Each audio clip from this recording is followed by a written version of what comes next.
Next topic है electric flux passing through a close surface. अब पहली चीज तो कि क्लोज सरफेस और ओपन सरफेस में फर्क क्या होता है।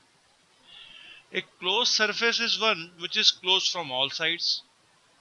फॉर एग्जांपल, ये स्फीयर एक क्लोज सरफेस है, लेकिन ये सर्कल एक ओपन सरफेस होगा। सो ये एग्जांपल्स हैं क्लोज सरफेस के जो कि हर साइड से क्लोज हैं, और ये एग्जांपल्स हैं ओपन सरफेस के। तो क्लोज सरफेस की खासियत क्या होगी? It is not possible to enter inside from outside. तो अगर आप किसी क्लोज सरफेस के अंदर हैं, you can not go outside, और अगर आप बाहर हैं, you can not come inside. Close surface क्या हो गया? जो हर साइड से क्लोज हो। उसके अलावा in a close surface we can easily say whether something is inside और आउटसाइड। कोई चीज क्लोज सरफेस के अंदर है या कोई चीज बाहर है, वी कैन वेरी इजीली से। ओपन सरफेस में ऐसा कर पाना पॉसिबल हो सकता है, ना हो पाए। फॉर एग्जाम्पल, ये बोलना कि ये पॉइंट इस सरफेस के अंदर है या बाहर, इसका कोई मतलब नहीं है। अब किसी क्लोज सरफेस से इलेक्ट्रिक फ्लक्स कैसे निकालेंगे?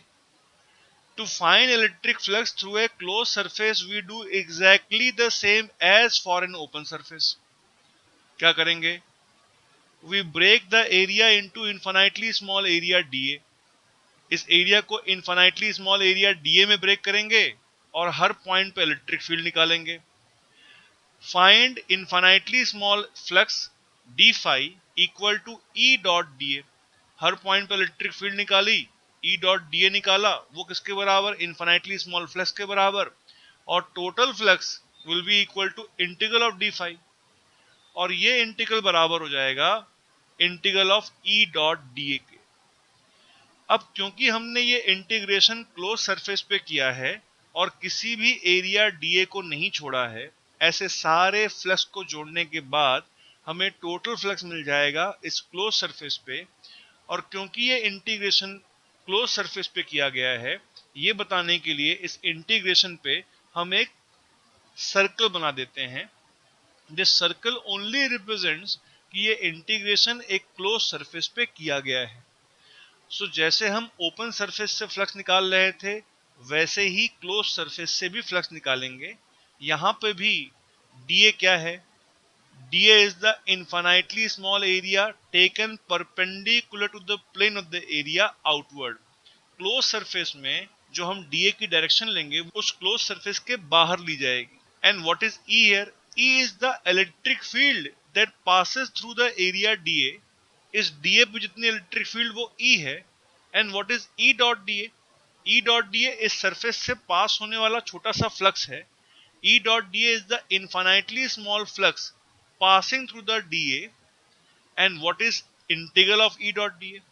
Integral of E dot dA is the total flux that passes through the entire surface. तो जैसे हमने फ्लक्स ओपन सरफेस के लिए डिफाइन किया था, वैसे ही किसी क्लोज सरफेस के लिए भी फ्लक्स हम डिफाइन करेंगे। हमें उस टोटल एरिया को छोटे छोटे डीए में ब्रेक करना है और हर पॉइंट पे ई डॉट डीए निकालना है और सारे ई डॉट डीए को जोड़ देना है। जो वैल्यू हमें मिलेगी वो flux passing through the close surface के बराबर होगी। नाउ जब हम किसी क्लोज सरफेस पर फ्लक्स निकाल रहे होंगे, लेट अस से ये क्लोज सरफेस है, इससे पास होने वाला टोटल फ्लक्स हम निकाल रहे हैं।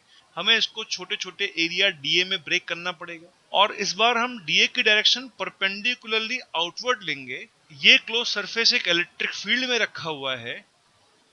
ये electric field in line of force से रिप्रेजेंट हो रही हैं, और किसी एक छोटे से एरिया से पास होने वाला flux could be positive, could be negative और could be zero.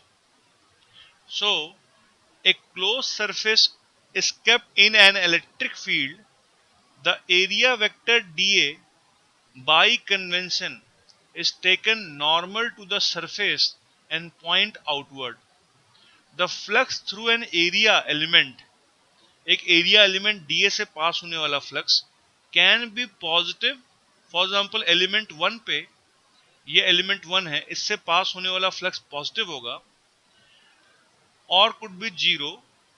For example area element 2 से पास होने वाला फ्लक्स जीरो होगा, and could be negative. For example area element 3 से पास होने वाला फ्लक्स नेगेटिव होगा। We will see in detail कि ये रिजल्ट्स कैसे आ रहे हैं।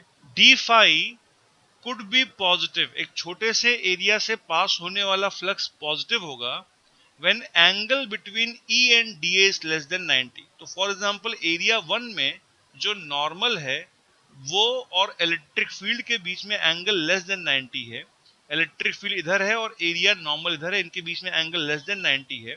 तो फ्लक्स हमने डिफाइन किया था ई ए कॉस थीटा से, और थीटा लेस देन 90 है तो कॉस थीटा पॉजिटिव होगा, तो इस सरफेस से पास होने वाला फ्लक्स पॉजिटिव होगा। और D flux could be negative when angle between E and D is more than 90। For example अगर एरिया 3 देखें तो एरिया 3 का नॉर्मल बाहर की तरफ है और इलेक्ट्रिक फील्ड इसके अंदर है। तो दिस इज द एरिया 3।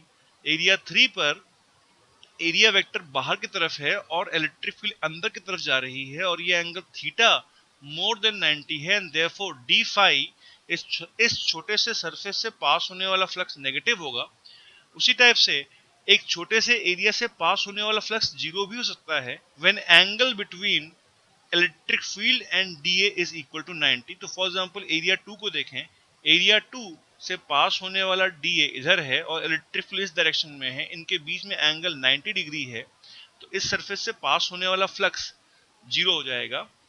तो किसी एक छोटे से एरिया से पास होने वाला flux could be positive, could be negative और कुड बी जीरो ऑल्सो, और टोटल फ्लक्स इन सारे छोटे छोटे डी फाई का सम होगा, and the net flux is equal to the number of lines leaving the surface minus the number of lines entering the surface।